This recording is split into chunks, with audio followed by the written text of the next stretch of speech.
In this video, I'm going to talk about the ethics of geoengineering. We're mostly going to go through the ideas presented in this week's readings by Preston. The reading is called Rethinking the Unthinkable.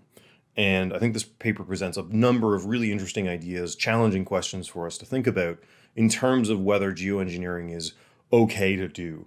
I mean, he's going to set aside basic questions of practicality, safety, and affordability. So suppose that we have the technology. Suppose we've worked out the technology for doing geoengineering.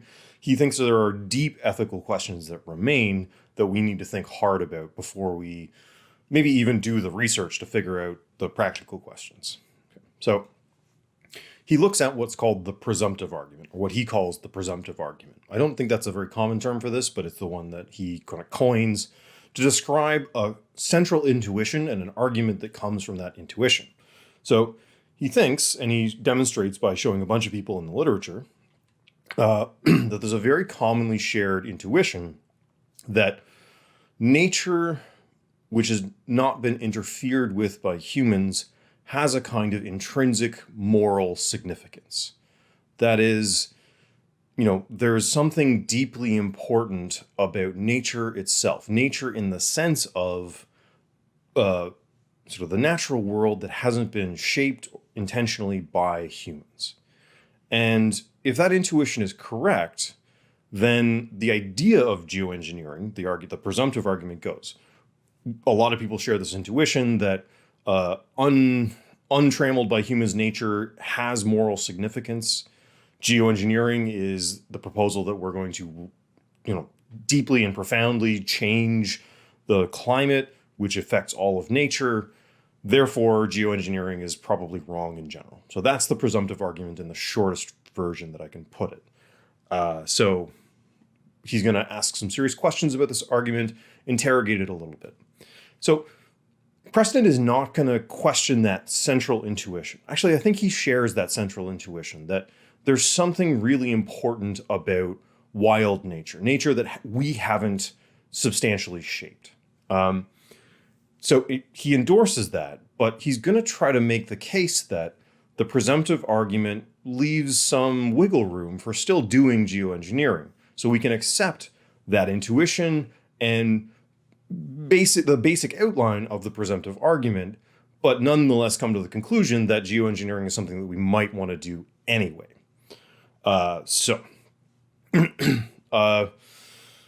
Preston talks about, in articulating this intuition, Preston talks a little bit about what the author Goodall calls the end of wilderness or wildness, the end of our at least idea of wildness. So the belief that there exists a kind of untouched nature, a nature that precedes us. I mean, obviously nature precedes us. It's been around a lot longer than we have. It's much larger than us. It developed in conditions that didn't involve us because our species is relatively new in the scheme of things. And it seems to be a pretty plausible and certainly widespread idea that there's something really valuable about that. Not valuable in the sense that we can get something out of it, but valuable in the sense of we shouldn't mess with it. So geoengineering means giving that up, giving up the wildness of nature in general. So there would be no part of the world that would be untouched by human hands anymore. The whole planet, in some sense, would become managed like a garden or a zoo, in which we are both the zookeepers and the kept animals. The magnitude of that loss is something that Preston wants us to take very seriously.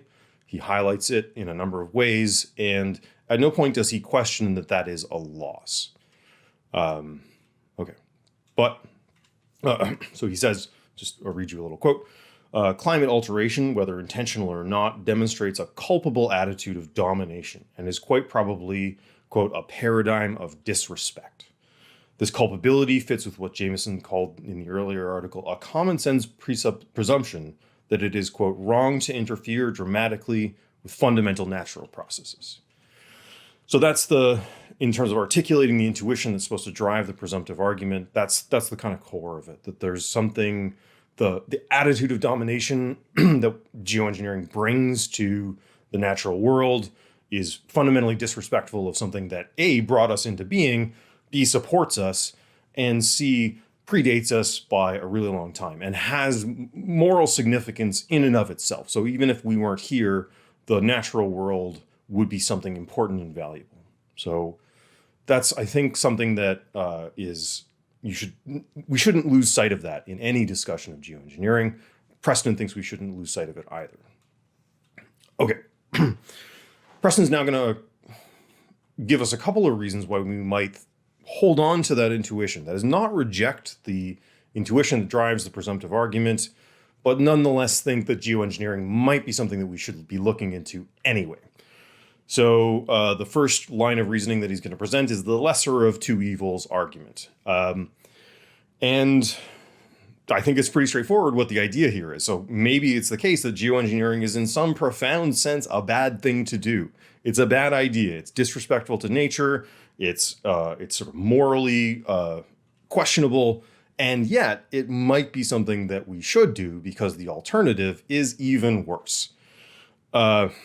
In general, an ethical argument demonstrating that something is bad is not an ethical argument that conclusively demonstrates that you shouldn't do it, because the alternative might be something even worse. So while Preston's going to admit that he thinks that there's something basically immoral about geoengineering, it's sort of corrupting to the human soul, he thinks it might still be true that under certain circumstances we should do it. I think this is a pretty straightforward idea, but Preston's going to consider some potential counter arguments to this lesser of two evils argument and try to defeat them. So that's the move that's going to happen here is, you get that he thinks it might be the lesser of two evils. Some people think that's not a good argument for it, and he's going to argue against those people.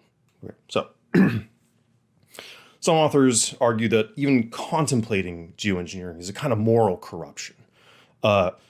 Climate change is a unique challenge for our species because it's global. Its effects are intergenerational, so they take more than one generation to manifest. And its causes are so widely distributed, right? So no one person feels themselves responsible for climate change, or at least no one person should feel themselves completely responsible for climate change because it's people all over the world sort of contributing to the problem. So everyone has the opportunity to say to themselves, oh yes, I take this climate change stuff terribly seriously indeed. And yet end up not doing very much about it. So the structure of the problem is a really tricky one to grapple with, given this kind of distributed responsibility.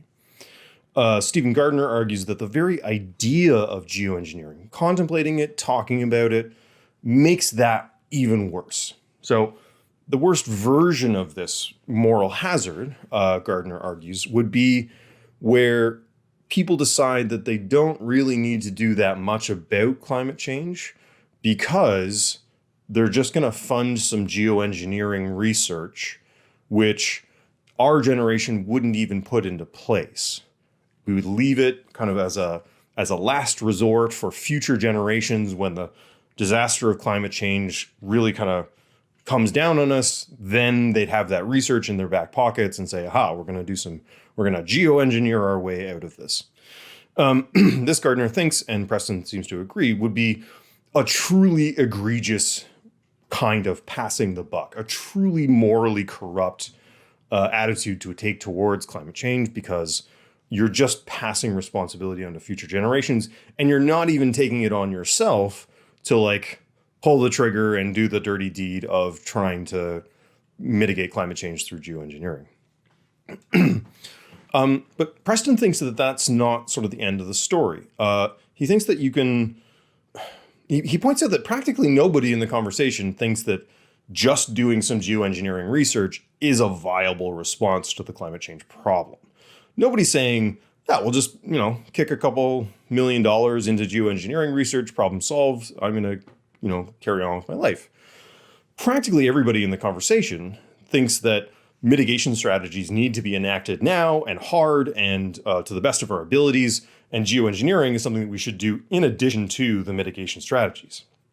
So geoengineering in this way of thinking about things would be a way of buying ourselves a little bit of time, the decades or maybe the century necessary to change our economy such that it doesn't do the kind of damage that it has been doing, and so that we and the biosphere can survive long enough for our mitigation strategies to take hold and work. So I think Preston's reply shows impressive subtlety here. So notice what watch what he does. Let me read you a quote from Preston. He says, "In some sense, then, one might find Gardner's paper to be wholly successful at illustrating how lesser evil arguments can be, quote, dangerously shallow, opaque, and a cover for continued moral corruption. However, it might still be the case that under the right circumstances, geoengineering remains the lesser evil." So he thinks he's doing this kind of accepting Gardner's argument, but not accepting the kind of consequences that Gardner thinks it has. So he says, yeah, I mean, if we're using geoengineering as an excuse to do nothing, that's the worst case scenario. That's the worst thing that we could do with this idea. However, if we don't do that, if we take mitigation seriously and maybe even consider it our responsibility to start the project rather than handing it down to future generations, maybe the kind of moral hazard of geoengineering remains the lesser of the two evils. Okay, so Preston also considers another line of reasoning, which allows him to accept the basic presumptive argument, the intuition that drives it, but nonetheless think that we shouldn't write off geoengineering entirely. The last argument, the lesser of two evils argument, was ambiguous with respect to who we're trying to save here. So it might be the lesser of two evils because it saves us, or it might be the lesser of two evils because it saves plants and animals and keeps a whole bunch of species from going extinct. So the lesser of two evils argument runs whether you're centering humans or not. But Preston also considers the idea that maybe preserving human life has a kind of significance of its own, and locates in the environmental ethics literature a bunch of people who agree with this, a bunch of people who are willing to accept the idea that some environmental harm is justified if it keeps, let's say, billions of people from starvation and famine and disease and war. So he derives this kind of conclusion, that people in the literature think this by the response to what's called ecofascism. So ecofascism is the idea of this isn't a form of government that, as far as sort of has never really existed. There are shades of it in Nazi sort of National Socialism, but full-blown ecofascism has never been done, but it's certainly something that people are talking about, where a totalitarian government would force people to sacrifice their own interests, possibly in the form of being killed or killing them, in order to preserve the environment. So the imposition of really strict social controls, top-down governance, and probably mass murder, justified by the need to protect the environment. And I think it's unsurprising that lots of people in the environmental ethics literature find this an abhorrent idea. Like mass murder for the sake of the trees doesn't make sense to tons and tons of people. And Preston thinks that that response shows that there's lots of people who have the intuition, at least, that there are some cases where allowing harm to come to the environment can be justified by the need to keep humans alive and healthy and well. Okay, I'll just leave you with this thought experiment, which I think is a really, really interesting one that Preston presents. So he wants us to consider the following scenario. He says, if it were the case that humans had not released large quantities of greenhouse gas into the atmosphere and that the world was warming naturally at the same dangerous rate that it's warming due to anthropogenic greenhouse gases, would the environmentalist presumption against geoengineering be enough to preclude taking measures to prevent the impending change? Okay, so imagine a scenario where we didn't mess up, right? We didn't double the amount of CO2 in the atmosphere in like 100 years. It's not our fault. Some natural process has caused global warming. Would you then be okay with geoengineering? And I think that there are interestingly different intuitions behind the presumptive argument, and this scenario forces us to kind of think through them and choose which one is more important to us. So when I presented the presumptive argument at the beginning of this video, what I said was, people share this intuition that there's something profoundly morally significant about not messing with natural processes.